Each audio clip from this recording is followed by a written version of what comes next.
¿Qué vimos la última clase? O sea, la clase de ayer. ¿Hasta dónde nos quedamos?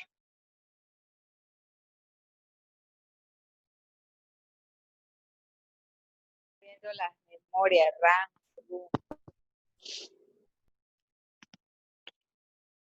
Vimos también discos, ¿no? ¿Hasta dónde nos quedamos? Sobre la Core i3, Core i5.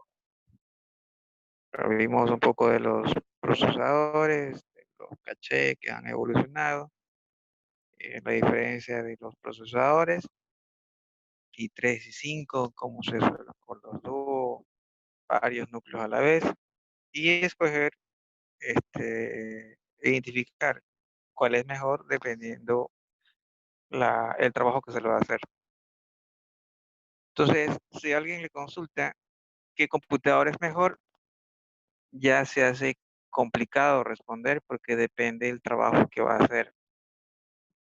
Ya ahí pusimos el ejemplo del Fórmula 1 y de la flota de camiones. Entonces, dependiendo del trabajo que se va a hacer, entra un procesador u otro. Siempre mejor tener lo último, pero cuesta mucho. La ventaja es que si tienen una buena inversión actual en un computador bueno, entonces para que este equipo quede obsoleto, va a demorar más.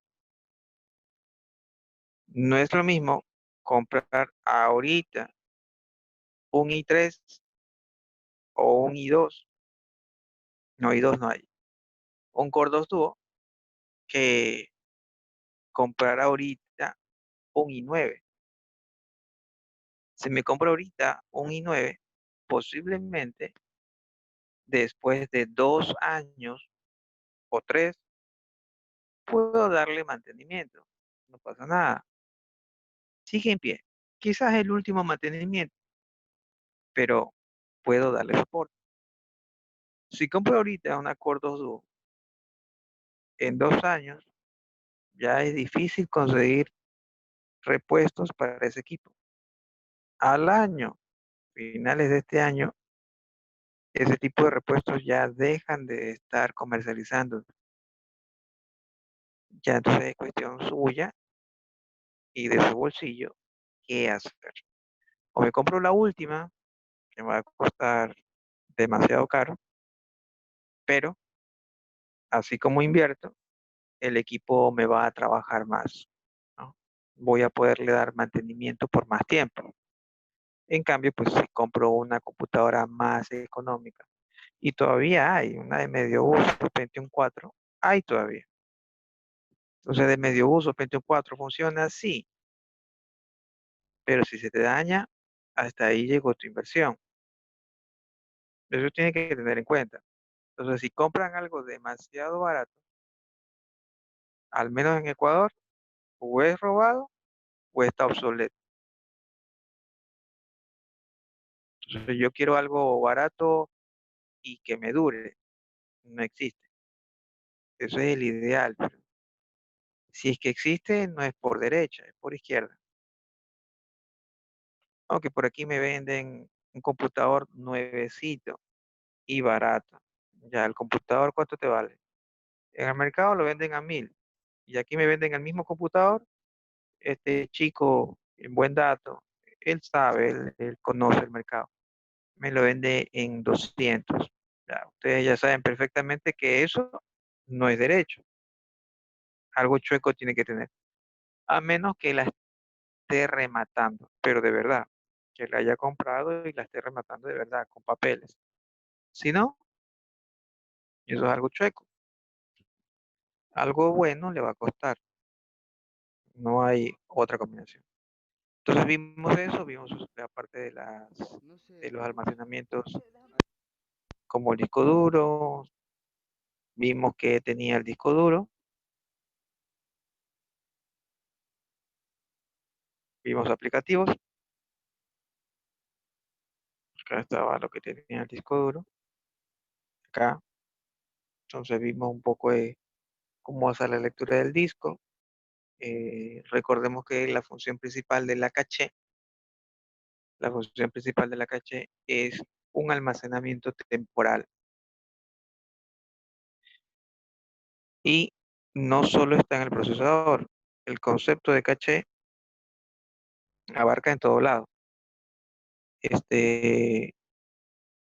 Sobre todo en los dispositivos de almacenamiento, ya donde se guardan datos, ahí se necesita una caché. Eso quiere decir que el pendrive tiene una caché, el disco duro tiene una caché. Si esa caché se daña, el rendimiento del disco cae. Entonces ahí habría que comprar otro disco o cambiarle de caché, pero ya ahí se hace más complicado. Es preferible ya comprarse otro disco. Asimismo, la caché del procesador es difícil que se dañe, pero si es que se dañara, es otro procesador. Ya a ese nivel no hay cambio. Ya eso está integrado en el silicio.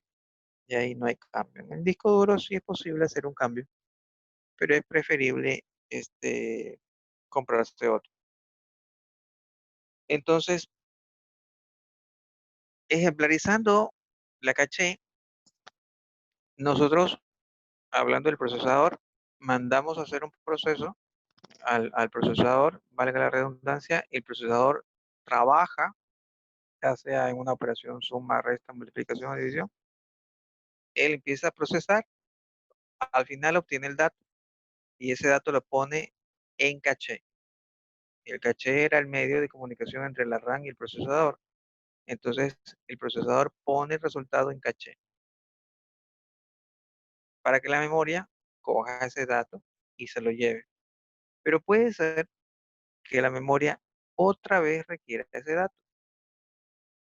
Entonces, ¿por qué realizar nuevamente el cálculo? Si ya lo tienes en caché, sácalo de caché. Eso es lo que se conoce como memoria temporal o cacheo o cachado. Se empieza a cachar los datos. El browser hace lo mismo. Este concepto es tanto en hardware como en software. En hardware se lo hace con elementos físicos. En software se lo hace con archivos. Se crean archivos temporales. Ese es el famoso caché. En el browser se crean estos archivos temporales para evitar de que otra vez se consulte al servidor. Incluso los proveedores de ISP tienen servidores de cacheo y hay una arquitectura para este tipo de negocio en el cual se ejecutan servidores de cacheo 1, 2, 3, dependiendo cuál es el fin exacto del negocio, se puede realizar este tipo de cacheo. ¿Cuál es el objetivo? Cuando se trabaja con Internet, el Internet realmente se cobra por consumo. Cuando ustedes son proveedores de Internet o entran en el negocio de Internet, el Internet se cobra por consumo. ¿Cuánto consumes? Va tu factura. ¿Tienes un plan? Sí, pero por consumo. No hay plan como los que ustedes tienen ilimitados. Por más malo que sea, el Internet que tengan es ilimitado. No es que el Internet le va a servir de 7 de la mañana a 8 de la mañana. No, no es que el Internet, el que tienen en sus casas, sirve para 2 gigas de consumo. Se acabó los 2 gigas y ya no pueden navegar. No, pueden navegar todo el día, ver videos todo el día. Claro, ahí ya depende de la calidad, qué tantos videos pueden ver y si lo ven fluidamente o no. Pero no le cobran por tiempo, no hay límites, es ilimitado. Pero a los proveedores grandes sí se cobra por consumo. Ustedes pagan por consumo, pagan por 1 giga, pagan por 2 gigas, 1 tera de conexión de consumo y eso. O sea, ustedes pagan por consumo y tienen que ajustarse al ancho de banda que le dan. Ustedes pueden decir, yo quiero 1 giga de velocidad, ya 1 giga de velocidad y 100 gigas de consumo. Entonces se los hace así.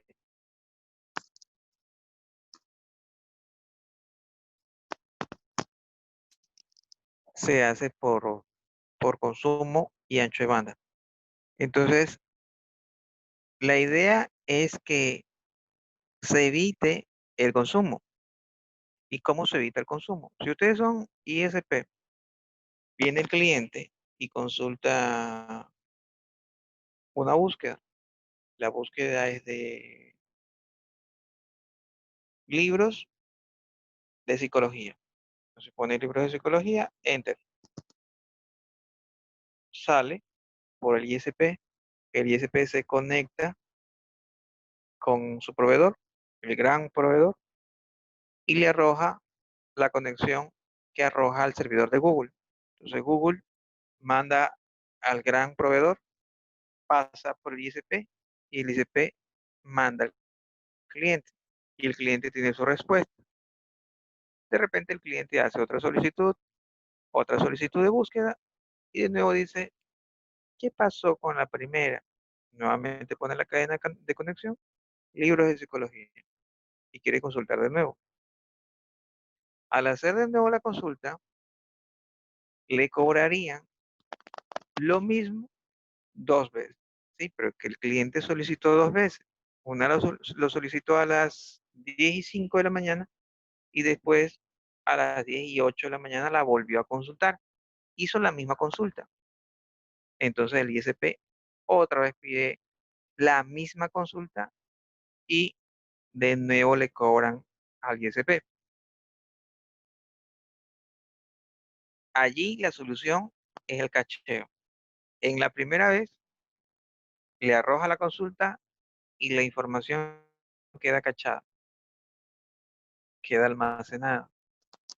La segunda vez que él requiera la misma consulta con la misma cadena de conexión, ya no sale de nuevo a Google, sino se queda con el cacheo temporal o la respuesta temporal que tiene el ISP y le devuelve rápido.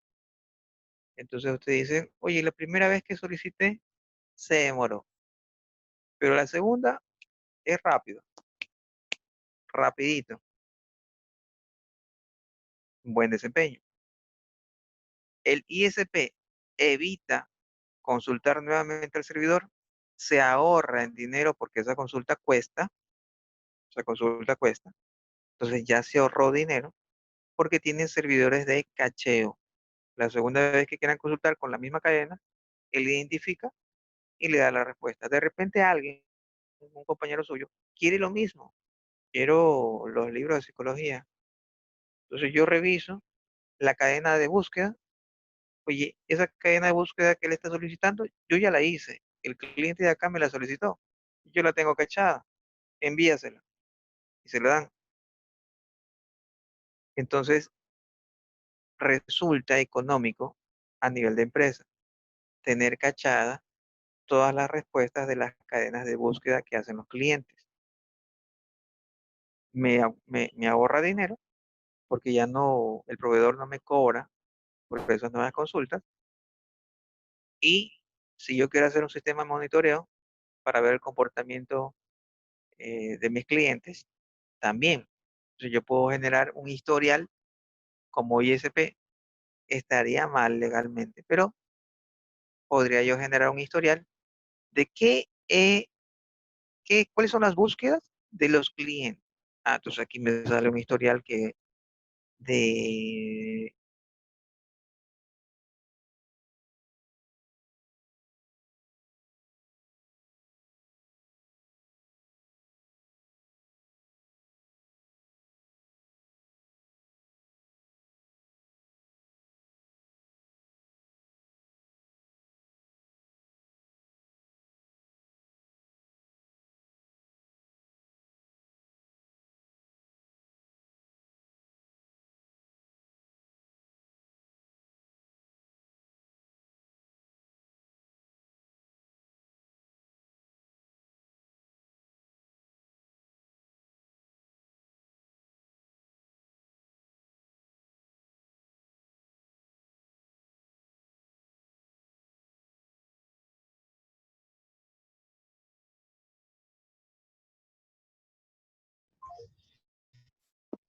Hola, hola. Ahora sí. Entonces, esta caché me ahorra dinero y me da mejor eficiencia con mis clientes. Entonces, mis clientes van a tener respuestas más rápidas. Y ahí le doy un dato curioso, que se pongan atentos a, a esto que les voy a decir. Si bien es cierto, hay caché en los ISP, a veces el ISP, y es por eso que no confían, no pueden confiar mucho en el ISP. ¿En qué sentido? Cuando le están vendiendo un proveedor desconocido o incluso conocido, y le dicen, no, puede probar mi internet. En los primeros días le dan una velocidad alta para que el cliente sepa que el cambio es bueno. Pero ya una vez que están adentro, pues yo les cambio el ancho de banda y rompo el contrato, entre comillas, del que hicieron. Entonces, hay un organismo que este, regula todo esto, pero tienen que tener evidencias. ¿Cuál es la evidencia? Hacer un testeo de su ancho de banda. Y ahí viene el truco. Cuando ustedes hacen un testeo del ancho de banda, el testeo puede marcarle la velocidad que el ISP desee. ¿Sí está claro? Si ustedes contrataron 5 megas, yo hago que, como ISP, que al momento que ustedes quieran consultar un testeo de ancho de banda, no consulten al servidor, sino que me consultan a mí. Yo tengo cachada esa información. Entonces evito que salgan al servidor y hay un engaño. Entonces al conectarse conmigo, estamos en la misma red. Entonces yo puedo manejar ese testeo a mi conveniencia. Entonces si quieres que te salga 1 giga, te sale 1 giga. Es rápido. Haces el testeo en cierta forma legal y te sale la medida que es. Te sale lo que es. Eso tienen que saber. Cuidado, les puedan engañar.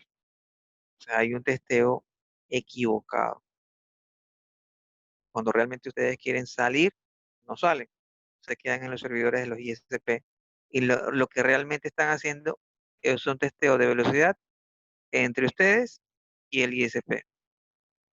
Entonces, eso debe ser rápido y le sale. No están haciendo el testeo de velocidad que contrataron con el ISP, sino que están haciendo un testeo de velocidad con el ISP, que es diferente. Para realizar el testeo correcto, ustedes deberían de salir del ISP y llegar finalmente al destino.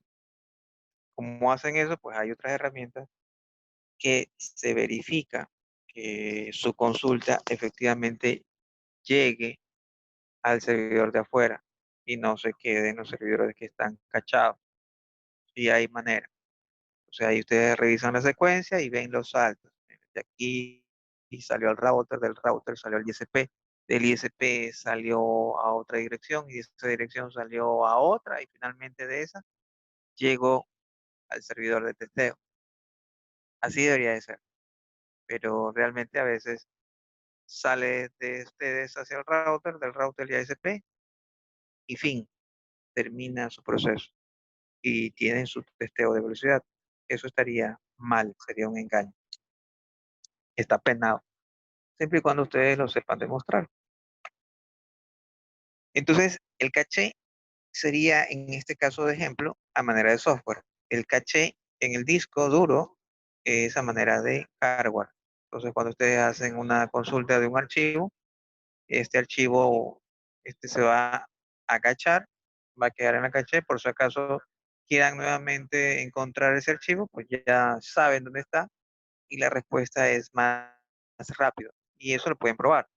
Cuando ustedes hacen una búsqueda en su Internet Explorer, La primera cuesta, pero si de nuevo hacen la misma consulta, la segunda es ligeramente más rápido. A veces mucho más rápido dependiendo de la versión del sistema operativo que tenga.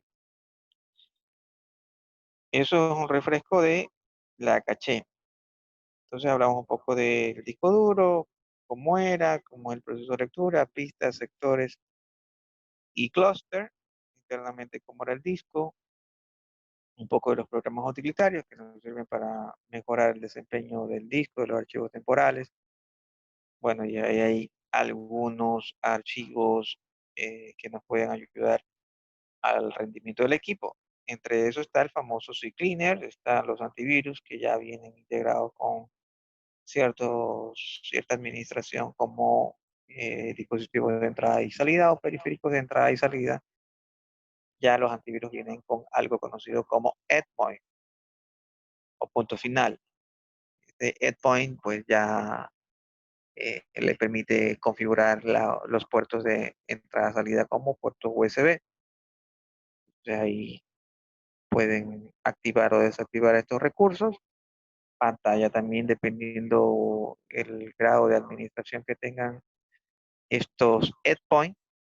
Entonces pueden hacer muchas cosas. También está ahí el Alcohol 120 que permite crear unidades virtuales, unidades lógicas virtuales, valga la redundancia.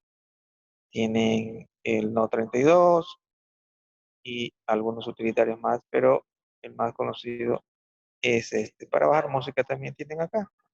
Lineware, entre otros, son uno de los pocos aplicativos que se ven acá. Hay muchos más que sirven para mejorar la administración y desempeño de su equipo.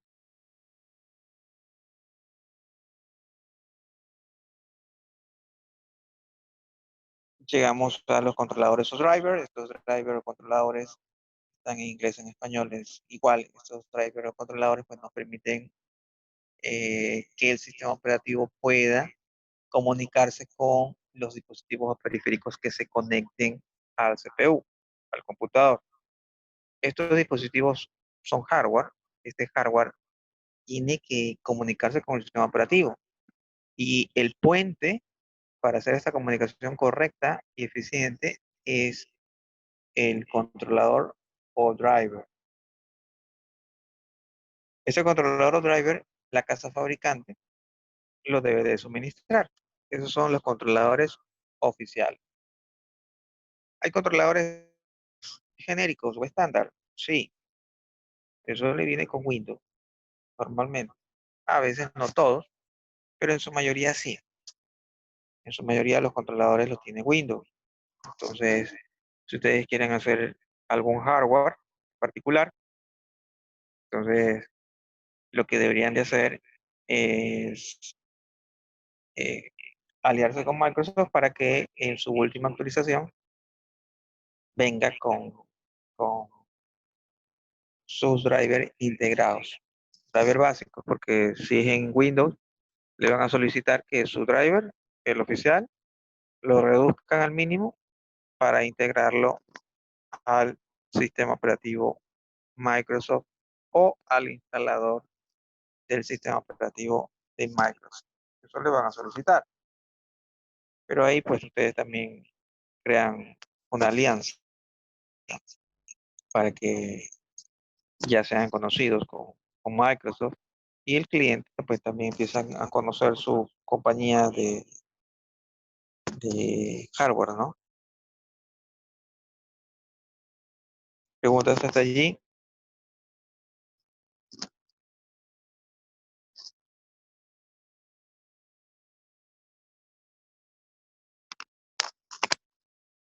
Ahora, a veces hay problemas con el instalador del driver. No hay comunicación con el driver, lo conectan y lo desconectan, no aparece. Una es porque el driver puede ser que no sea, perdón, el equipo puede ser que no sea plug and play. ¿Qué es plug and play? Que automáticamente el sistema operativo lo reconozca y trate de, por lo menos, reconocer el nombre del hardware. Si no es plug and play, No, ni siquiera llega a eso. Si es, entre comillas, un buen plug and play, entonces el sistema operativo de forma automática pues le va a presentar la actualización o búsqueda automática del driver. Caso contrario, cuando conecten o desconecten el equipo, es como que no existiera. No le va a aparecer nada. Ni siquiera un nuevo dispositivo está conectado. Nada. No les aparece nada.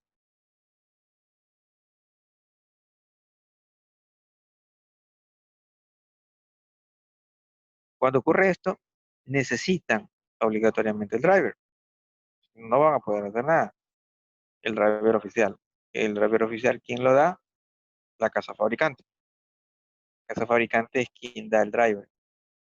A veces la casa fabricante ya no lo hace. No hay actualización. Y eso puede pasar cuando están trabajando bien con su equipo.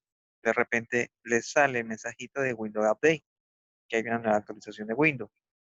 En esa nueva actualización de Windows puede ser que no sea compatible o deje de ser compatible con el driver que ustedes tenían. ¿Por qué se da eso? Una, porque se rompió negocio con la compañía. Otra, porque el momento de hacer la actualización, Windows se le olvidó, no probó, le faltó verificar que la nueva actualización genera problemas con cierto driver. No se percataron y ocurre que deja de servir ese driver y no pueden hacer nada porque si intentan nuevamente instalarlo, pues ni siquiera le va a dejar. Lo segundo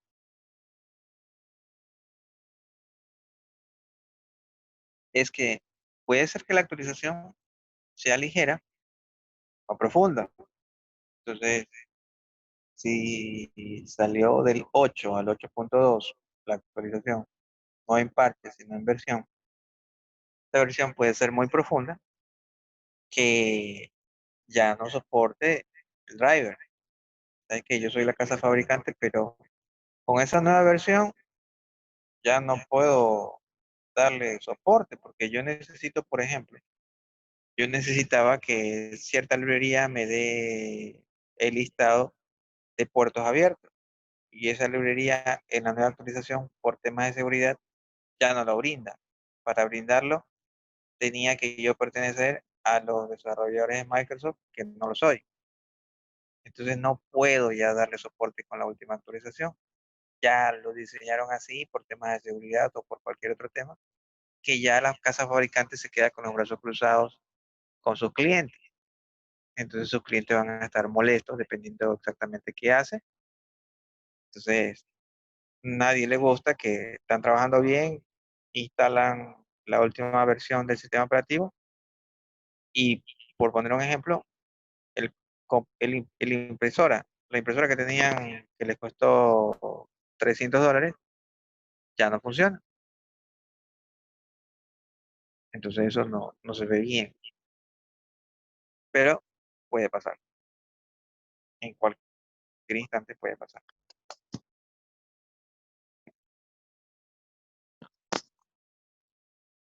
¿Preguntas? Sí, profesor, toda la teoría que usted está enviando la puede enviar al grupo de WhatsApp para No le tenerlas escuché bien, se presentes. escuchaba. Que todos los contenidos, o sea, lo que usted da, las teorías, usted nos las envía como los otros profesores, otros decanos, al grupo de WhatsApp o a la página virtual. En el curso virtual van a estar, solo que me ha atrasado, entonces espero sí en la noche ya cargar todo lo que, todas las clases que se han dado. Entonces ahí se Ok, va a cargar junto gracias. con este PDF. ¿Alguna otra duda?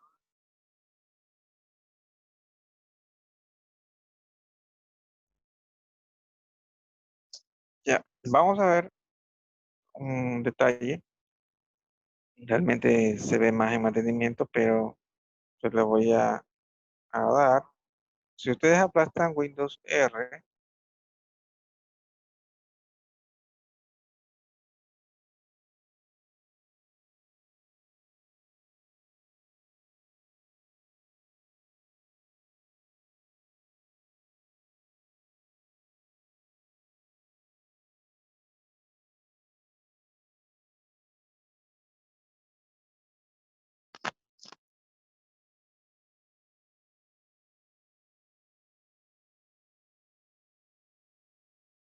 y ponen control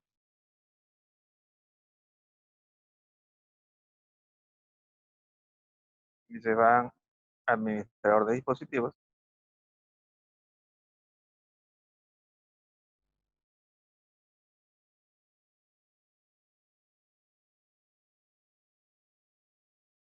en administrador de dispositivos vamos a coger la tarjeta de red, propiedades, y aquí cogemos detalle, y en detalle nos vamos a ID de hardware. Aquí aparece un listado. Eso que está aquí es lo que a ustedes les va a servir para encontrar el driver que a veces no saben cuál es. Un ejemplo, le doy ahorita a ustedes una máquina que me trajeron de afuera, marca desconocida, para ustedes. Puede ser eh, MacBook, puede ser Alienware, XPC, ah, marcas chinas también, poco de marcas chinas. Y resulta que no tienen Wi-Fi. Entonces, ¿cómo le instalan Wi-Fi a ese equipo? La marca es china. La página posiblemente salga en chino. Pueden traducirla, sí. Pueden llegar a encontrar el driver, pero es complicado. O puede ser que ya no haya soporte a esa máquina. Entonces, el driver ya dejó de salir. ¿Cómo lo encuentran? Por esto. Ya, si por el modelo de su equipo no lo encontraron, en el mismo computador, ustedes pueden llegar aquí y ver qué hardware es. Entonces, estos numeritos que dicen acá PCI BEN 1814T 3290, Subsys 18S 1030, 103, versión 00. Esto es el ID del hardware y con esto pueden encontrar el driver. Si el driver que encuentran llega hasta el 3290, entonces no hay problema. Es casi 100% compatible. Si el driver que encuentran llega todo, la cadena, entonces es 100% compatible y no van a tener ningún problema. Si llegan hasta acá, no es tan seguro que si encuentran el driver con la cadena completa. Ahora, los drivers, no solo la casa fabricante los hace. Estos drivers los pueden hacer cualquier persona, empresa o particular. Estos son los famosos driver universales o driver estándar universal. Cualquiera lo puede hacer, pero el oficial lo tiene que dar la marca o la compañía que hace el hardware. Ellos son los que envían este driver y ahí exactamente pues no deberían tener problemas. Hay casos raros que pueden presentar fallas a pesar de que instalen los drivers oficiales.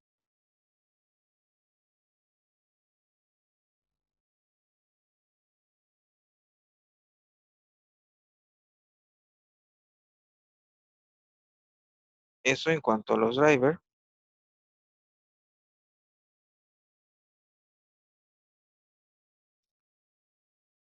Cuando ustedes están en este proceso de búsqueda de driver, pues tienen que tener también cuidado en que estos drivers sean confiables, porque lo que la gente más busca son drivers.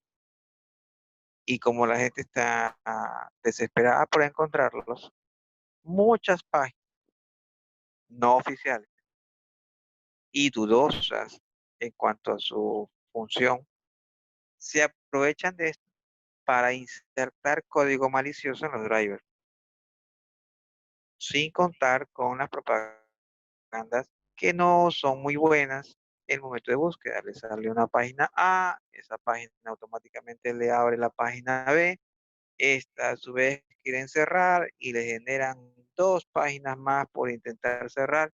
Y si cierran estas otras dos páginas, generan cuatro y así sucesivamente, porque le obligan a ustedes a ver todas las publicidades habidas y por haber.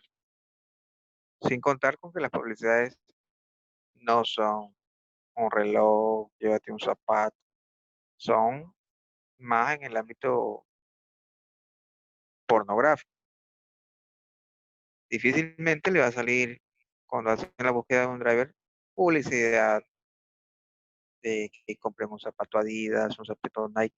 No, son más propagandas oscuras de vicios. Entonces, ese tipo de propaganda y publicidad les sale. O por ahí quizás algún curso, pero no son compañías oficiales, son compañías de normalmente de engaño. Entonces, eso también tiene que tener cuidado. Ahí tienen que tener el antivirus activado para que no tengan problemas con algún código malicioso.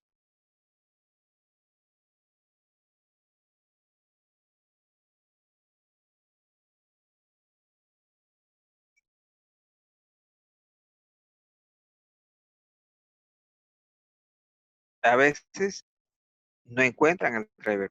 Ahí tendrían que crearlo ustedes bajo su carrera. No tienen base como para crearlo, pero un programador sí lo podría hacer. Crear driver puede resultar lucrativo, sobre todo porque la gente está necesitada. Entonces, si le resuelven los problemas rápido, ustedes pueden lucrar con eso. La gente siempre va a querer que le resuelvan los problemas rápido. Si ustedes son expertos, sería interesante crear un negocio desde ese lado. Bueno, como les dije anteriormente, pues hay los controladores desde la casa fabricante, hay genéricos, hay estándares. Toda la gente va a querer hacer un periférico, perdón, un controlador para uno de los periféricos o dispositivos de entrada y salida. Todo. Incluso para aplicaciones de terceros, puede ser que necesiten el driver para que se reconozca automáticamente cierto dispositivo que el software necesite.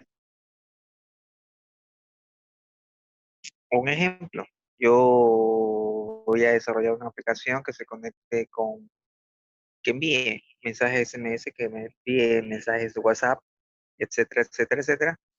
Pero necesito que el teléfono se conecte para a través del teléfono hacer la conexión y pueda yo enviar.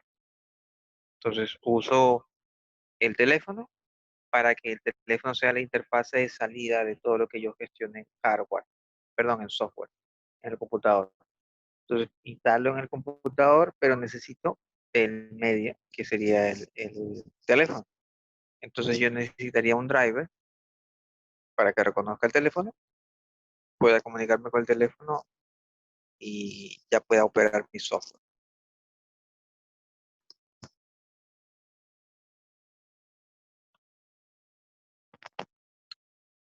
Lo que la gente siempre busca son los drivers de audio y video, sobre todo de audio. Siempre se les daña el audio, entonces la gente busca el driver del audio, junto con otro de los más conocidos, el driver de la impresora o el driver del info, en el caso del mundo académico. Y en su casa no van a buscar driver de Unifox, pero driver de la impresora, sí. Driver del audio, que no se sabe por qué, el audio de un rato al otro desapareció. Y ahorita en esta pandemia, la gente más busca el driver del Wi-Fi. No sé qué pasa, pero está fallando, entonces quiero reinstalarlo. Bajan el driver del Wi-Fi para poder trabajar, si no están desconectados de la red.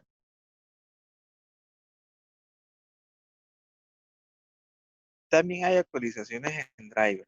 A veces estas actualizaciones tienen que ir a la par de la actualización del sistema operativo. Entonces, si el sistema operativo se actualizó, yo debería de actualizar mi driver porque tentativamente el sistema operativo pudo, por seguridad, haber bloqueado cierta información que el driver necesita. Entonces yo tengo que ver o gestionar la forma de conseguir esa información porque ya esa puerta que accedía a esta fue bloqueada. Entonces tengo que buscar la manera de tener esa información nuevamente.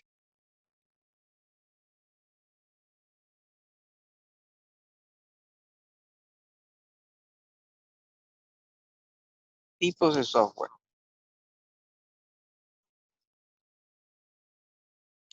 Software de sistema, llamado también sistema operativo, Windows, Linux, Mac OS, que es de Apple Computer. ¿Qué hacía? ¿Qué hace esto? Entonces permite la interacción hardware, permite esta interacción, como les dije anteriormente, con su administración de recursos, recursos físicos. Ellos, el sistema operativo tiene que administrar correctamente estos recursos físicos y hacer una interfaz con el usuario. Ese es el sistema operativo. Tiene que tener la relación hardware con el usuario, hardware y software con el usuario. Pero es un software. O sea, realmente este software gestiona el hardware, gestiona el aplicativo para que el cliente o el usuario pueda, a través del aplicativo o a través del mismo software del sistema operativo, administrar estos recursos físicos. Ese es el software del sistema, también llamado sistema operativo. En el software de programación, que es, bueno, en este punto se habla de un conjunto de aplicaciones que permitan a un programador desarrollar sus propios programas informáticos. Esos son los software de programación. En resumen, son herramientas de software que permiten o ayudan al programador a desarrollar programas. Un ejemplo de eso, Visual Basic. Es un software de programación, tiene su lenguaje de programación. Como programador, tengo que aprender ese lenguaje y empezar a hablar de ese lenguaje, empezar a programar para que ese lenguaje me comprenda y haga lo que yo le indique. Una vez que genere mi software, eso sería la aplicación mía, una aplicación propia, particular. Pero a través de qué lo hice? A través de Visual Basic. ¿Y qué es Visual Basic? Es el software de programación. Puede ser solo Visual Basic, como puede ser que esté integrado con más software. Está Visual Basic integrado con Python, integrado con XML, con JavaScript. Entonces, todos esos son programas o lenguajes de programación y yo puedo combinar todos los lenguajes. En este ejemplo, puedo combinar todo para dar un mejor resultado. ¿Cuál es el software de aplicación? Entonces, estos son programas que nos permiten realizar tareas específicas. Tienen un fin. ¿Cuál es ese fin? Dependiendo. Pues yo, si quiero hacer cálculos, creo una calculadora. El fin es calcular. Yo creo un pequeño programa, una pequeña aplicación que tiene solo un propósito, realizar el proceso. Entonces, si ese es el fin, sería un software de aplicación. ¿Sí está claro? ¿Tiene interfaz con el usuario? Sí, tiene interfaz con el usuario. ¿Se comunica con el hardware? No. ¿Administra recursos? No. Ah, entonces es un software de aplicación. ¿Sí está claro?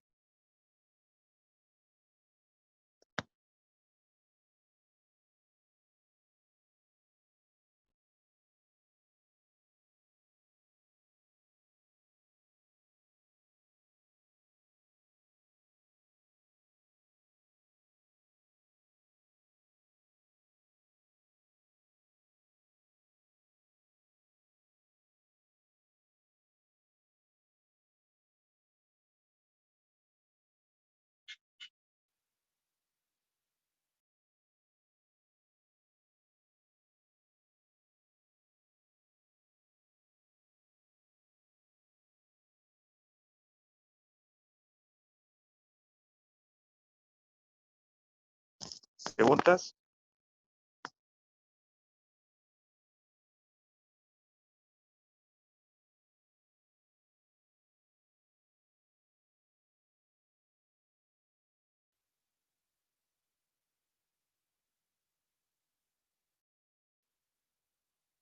Antes de llegar acá, déjenme mostrarles algo.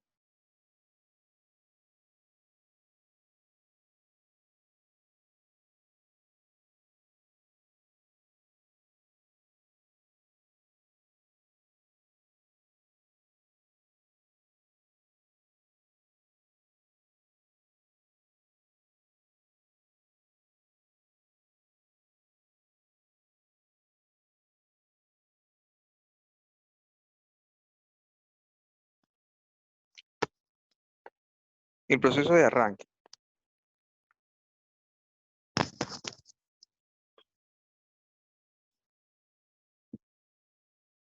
Cuando recién encienden el computador, yo les estaba indicando que quien hace la primera verificación o chequeo es el BIOS, es la ROM. Trabaja con tecnología CMOS, hablamos de todo esto. Entonces, él hace un diagnóstico o autodiagnóstico de todo el hardware que está conectado a la placa madre, placa base, mainboard. Él hace este testeo, pero este testeo tiene un nombre. Este es el POS, que es Post Power On Self Test. Ese es el POS. Primero hace eso, ejecuta el POS. Hasta ahí estamos bien. Luego, ¿qué hace?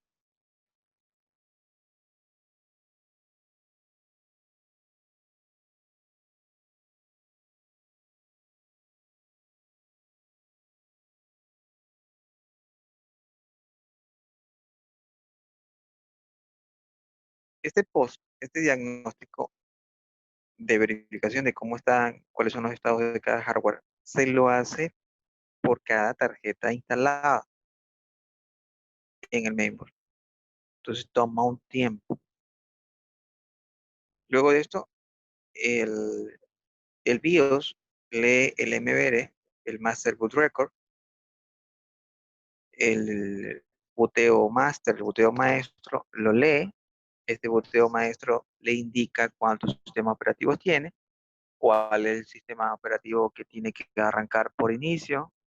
Si te puedes tener todos los sistemas operativos que tengas, pero hay una regla.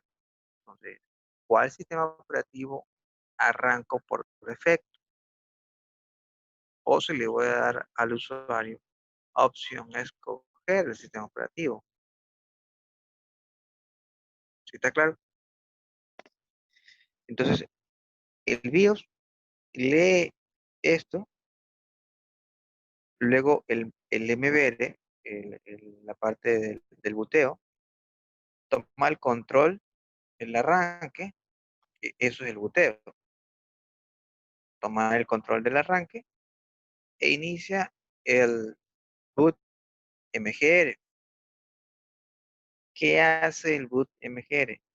Lee los datos de la configuración de arranque para determinar que el sistema operativo se deba cargar y dónde se debe buscar el sistema operativo dentro de la partición de arranque del disco. Normalmente esto es el sector 0. Ahí debería estar el sistema operativo cargado. En el sector 0 también se establece la tabla lógica de archivos. Si esta tabla lógica se pierde, se acabó su disco.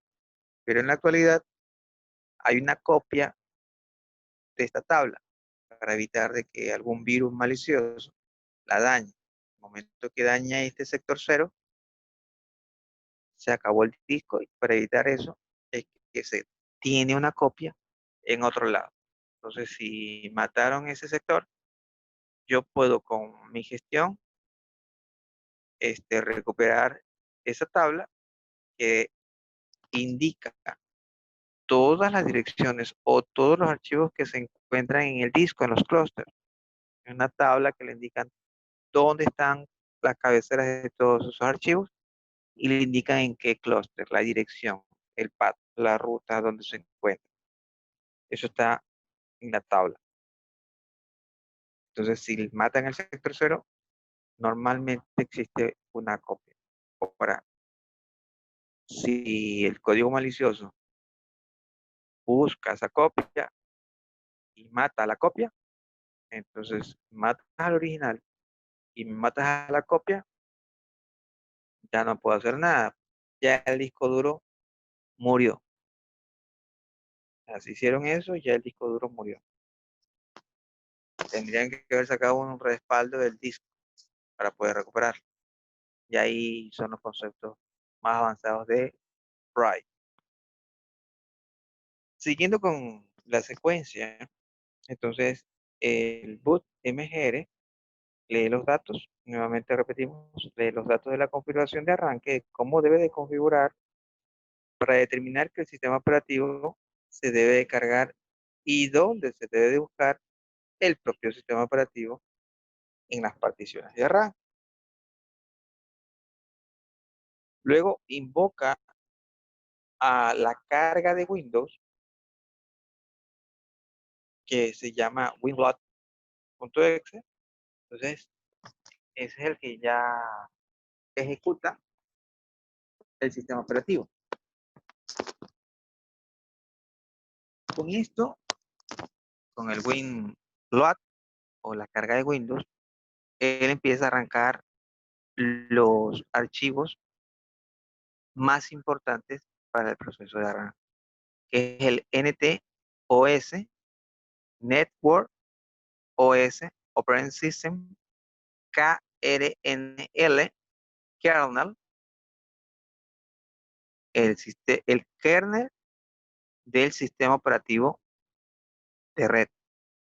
Ese es el NetOS KRNL. Kernel Operating System Network. Ese es el NTOS KRNL. KRNL, kernel, OS de Operating System y NT de Network. Junto con él arranca el HAL. Luego de esto, entonces leen esos archivos y cargan los controladores de todos los periféricos o dispositivos de entrada y salida. ¿Está claro? No solo con las tarjetas, porque ya las tarjetas hicimos un post, proceso de post. Ahora ya pasamos esta parte de hardware y ahora sí vamos con periféricos y sus controladores o driver. Ya cuando pasa este chequeo junto con el driver, está el Network Operating System Kernel, inicia el programa de WinLogon, ya el logoneo del sistema operativo en caso de que tenga clave. Entonces ahí muestra la pantalla de bienvenida. Entonces si tiene clave, le va a pedir la clave y continúa con el proceso. ¿Sí está claro? Exactamente qué hace el post. Vamos a ver.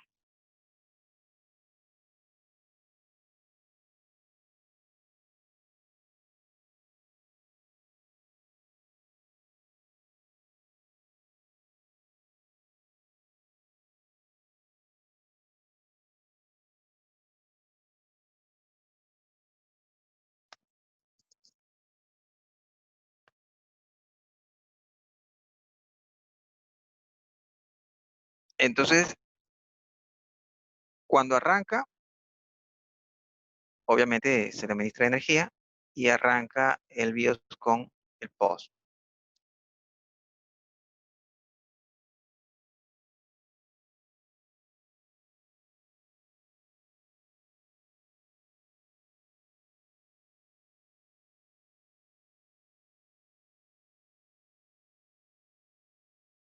Cuando hace este chequeo en la BIOS, entonces el mainboard genera una tabla de pitidos. En función de los pitidos, él le da los estados o la comprobación de cada dispositivo o cada tarjeta que esté conectada en el BIOS. Entonces estos pitidos pueden ser largos o cortos. Entonces, si hay pitidos que son comprometedores, automáticamente se apaga, no arranca. Si pasa, entonces viene con RAM. Si hay problemas, se apaga. Si no, continúa con tarjeta gráfica. Si hay problemas, puede apagarse. Si no, comprueba teclado. Si hay problemas, se apaga. Si no, continúa con algún error en la parte de energía que alimenta al BIOS, perdón, al mainboard. Entonces, si es que hay problemas con estas energías, también se puede apagar. Entonces, si ya he superado, todo esto es verificación por tarjetas, cada una es verificada, ya sale del post y como vimos en la pantalla anterior, pues viene el proceso para el sistema operativo, ¿no? Cargarle toda la información al sistema operativo para que él ya empiece a gestionar.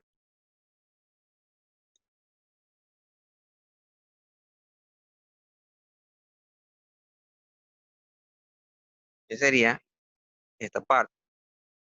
O sea, no la vean. Vamos a hacerle un zoom.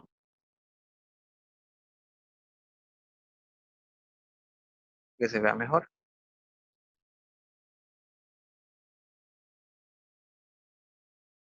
Ya, ahí está. Entonces ahí aparece el Power On Stop Test y este hace un reconocimiento por cada tarjeta que está conectada. Finalmente, si se supera esto, o sea, que el equipo sigue en proceso de arranque, si no se bloquea, se apaga y hasta ahí llegó. Entonces, si continúa con el proceso de arranque, ya el BIOS le da la batuta al Master Boot Record. Ya ahí, con el Master Boot Record, pues ya estamos dentro del disco para poder arrancar. Antes, esto se lo hacía en disquete.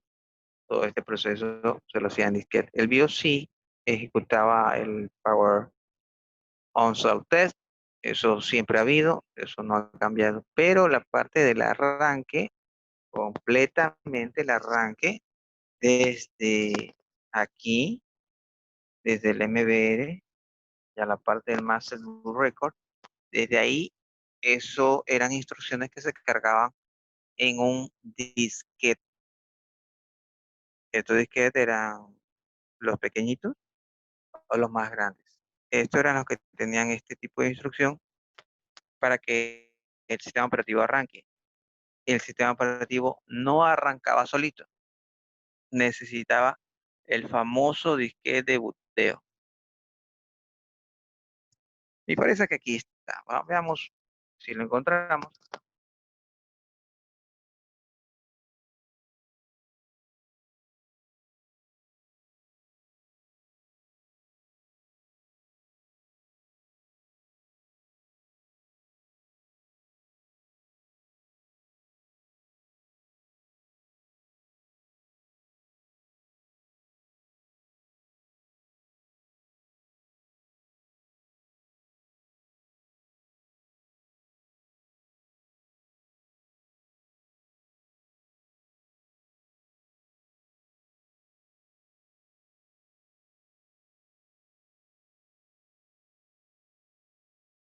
No aparecen todos los archivos, pero eran creo que 5 o 6 archivos que tenía este disque de boteo. Lo ponían y eso es lo que le permitía arrancar el sistema operativo. Cuando ustedes quieren hacer un proceso de instalación hasta XP, ustedes necesitaban este proceso. Necesitaban el boteo, el disque de boteo para poder instalar el sistema operativo. El sistema operativo no era automático. Necesitaban este disquete para que se lean las instrucciones y le dé paso al proceso de instalación, porque no se podía bootear. Si no tenían estos archivos, no se booteaban. Incluso los Windows, antes del 95, el 3.1, estos necesitaban este disquete para poder arrancar. En el Windows 95, 98 hasta XP, ya el proceso de arranque se lo hacía, entre comillas, automático, pero el proceso de instalación sí necesitaba este disquete de booteo. Si bien es cierto, para el 95, 98, Millennium, 2000 y XP, no había necesidad para poder llegar al escritorio de Windows de disquete, pero en un proceso de instalación sí. Para trabajar, no, pero en un proceso de reinstalación o instalación, sí necesitamos este disco. Antes del 95, no podíamos hacer un arranque automático, tanto para formatear como para iniciar el sistema operativo. No lo podíamos hacer. Estábamos obligados a meterle el disque de boteo. En resumen, Windows 3.11 necesitábamos que un disquete esté puesto en el equipo. Esa era como la llave. Si no tienes este disquete, no vas a poder trabajar. Y no trabajaba. Tenías que tener este disquete. Preguntas.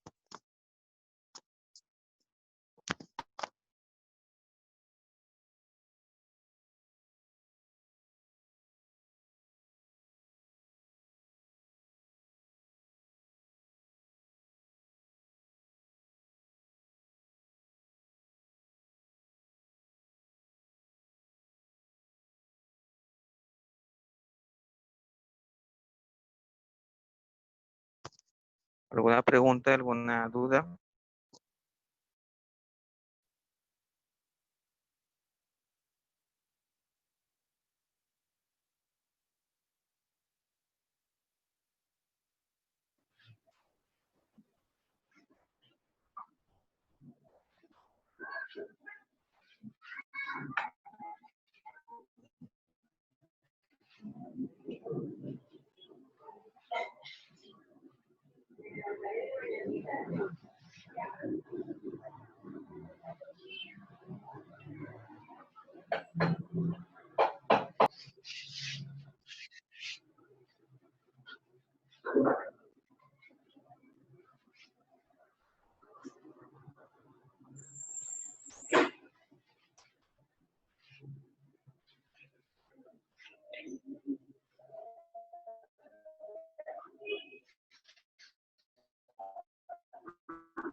Hay un detalle importante que deben de tomar en cuenta, es que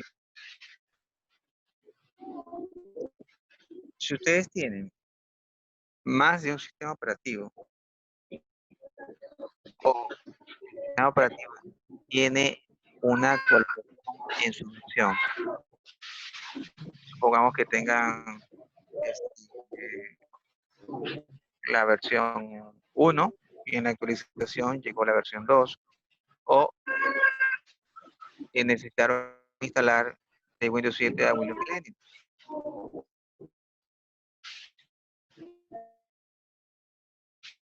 Si ese fue su iniciativa de poder instalar un Windows, digamos, más actualizado, sea porque el Windows Millennium no tenía ciertas características que Windows 7 lo tiene, o de Windows 7 lo pasan a Windows 8 porque Windows 8 tiene más cosas, y decidieron hacer esta reinstalación. En el proceso de reinstalación le van a indicar si que quieren instalarlo en la misma unidad o si quieren instalarlo en otra partición, en otra unidad. Si ustedes escogen en la misma, entonces van a ver dos sistemas operativos. Son Windows, sí, pero son dos versiones diferentes. Entonces, esto va a cambiar la parte del Master Boot Record. Se le va a agregar una entrada adicional. Cuando ustedes hacen el proceso de arranque, el Master Boot Record detecta estas dos versiones y les manda una pantalla a que ustedes escojan el sistema operativo que deseen. A veces hay una falla en esto y esto se encarga la parte del famoso NTLDR. Este NTLDR es el que empieza el proceso de arranque cuando hay varias versiones o sistemas operativos en el equipo.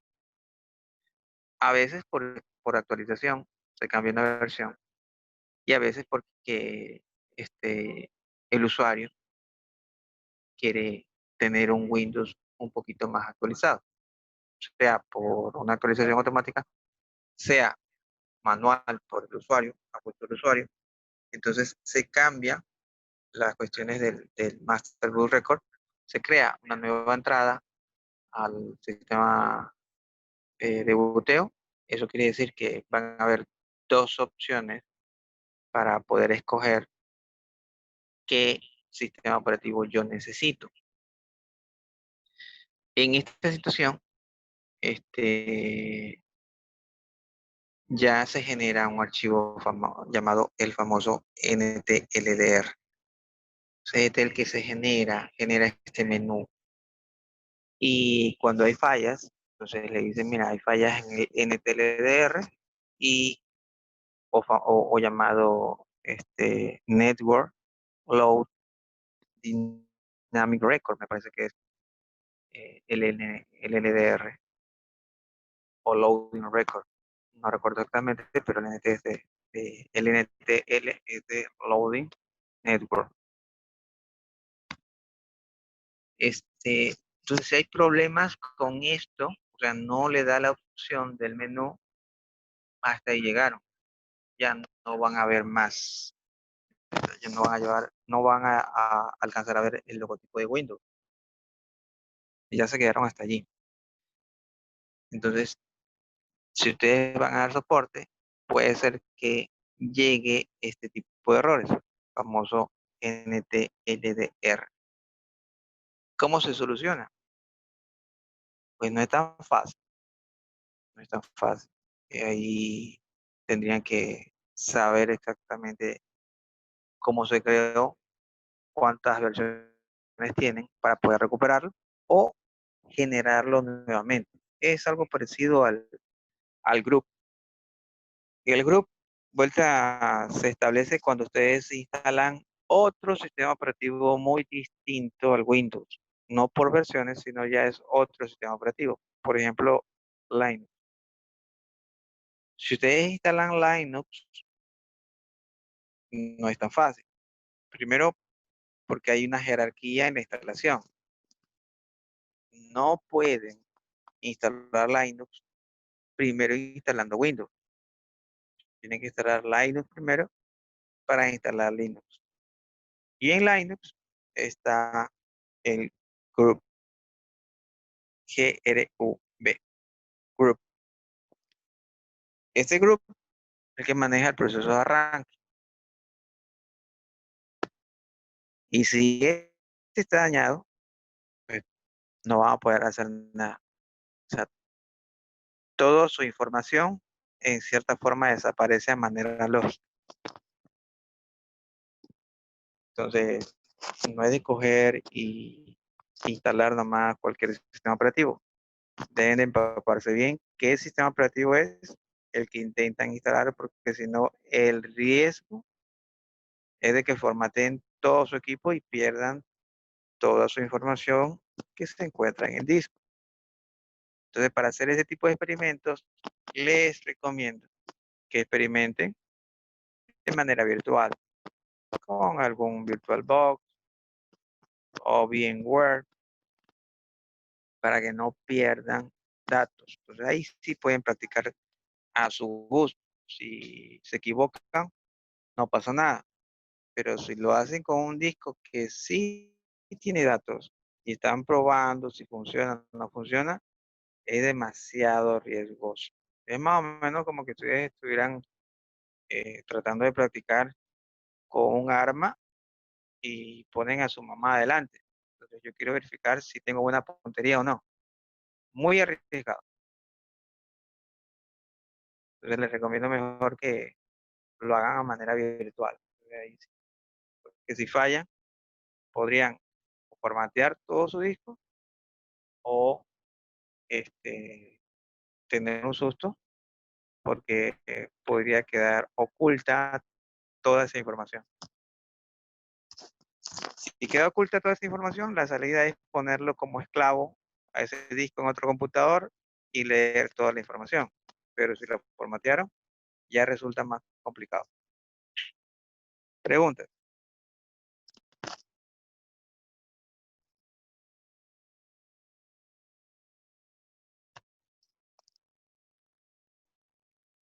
Esto sería la primera parte y con esto terminaríamos. Si no hay preguntas adicionales, recuerden que Disculpe, ingeniero, usted dice cuando formatearon. Siempre he escuchado que dice que tiene que formatear los celulares para bajar la información. ¿A eso es lo que se refiere?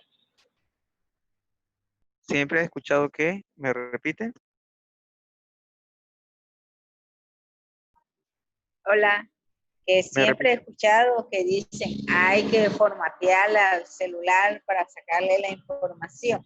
Y cuando lo sacan, lo formatean, ya no pueden recuperar la información. Algo parecido es a esto, lo que usted está hablando. Bueno, parece que no escuchó bien, porque lo que me imagino que ha de haber escuchado es hay que respaldar la información para formatear el celular, porque si formatean, pierden todo. Entonces, respaldan su información y lo formatean. O sea, saco una copia y la borro.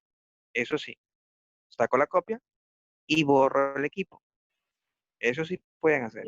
Pero si borran el equipo, Una no hay nada. pregunta, Dígame. Yo he escuchado que dice que lo han formateado y han borrado toda la información. Entonces Sí, no han sacado la copia, como usted dice. correcto, correcto. Sí, el borrado es perdón, el formateado es un borrado, en teoría. En teoría es un borrado de todo. En teoría, eso es un formateo. Entonces, cuando el equipo está mal, está lento, lo que le dicen, bueno, hagamos una copia, formatealo y ahí de nuevo le metes los datos, fotos, videos que tú hayas tenido. Eso sí, pero si lo hicieron al revés, no hay cómo. Ya Una perdieron. pregunta, Dígame.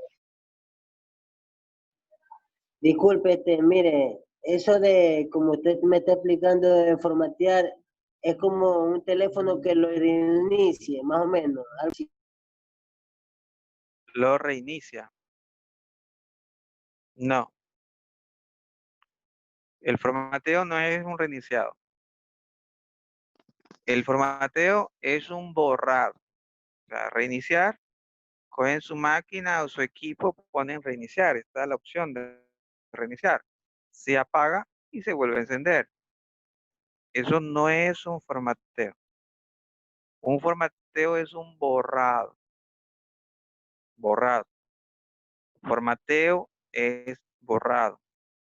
Ustedes me dan un pendrive y le dicen, formatéenlo, por favor. El pendrive se lo devuelven vacío. Eso es formateado. Formatéenlo porque el Vaya, pendrive cayó virus. Déjamelo como nuevo. No quiere decir que se lo van a dar con los mismos archivos y sin virus. Eso no se llama formateo. Formateo, ustedes le dan clic derecho y ponen formatear. ¿Cómo es eso de clic derecho? Vamos a ver.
Ustedes tienen su,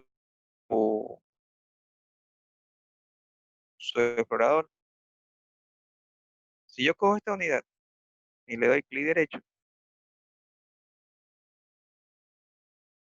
me va a salir un menú. Y aquí dice formatear. Si le doy clic aquí, me eliminará por completo la información de esta unidad. Va a quedar vacía. Eso es el formateo. Es un borrado. ¿Está claro?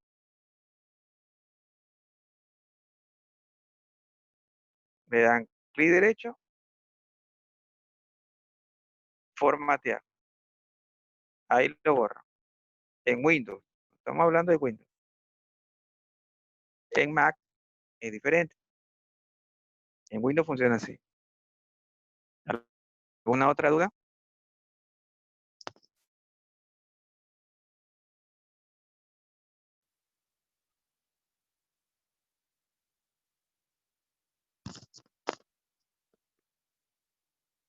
Con esto terminaríamos la unidad.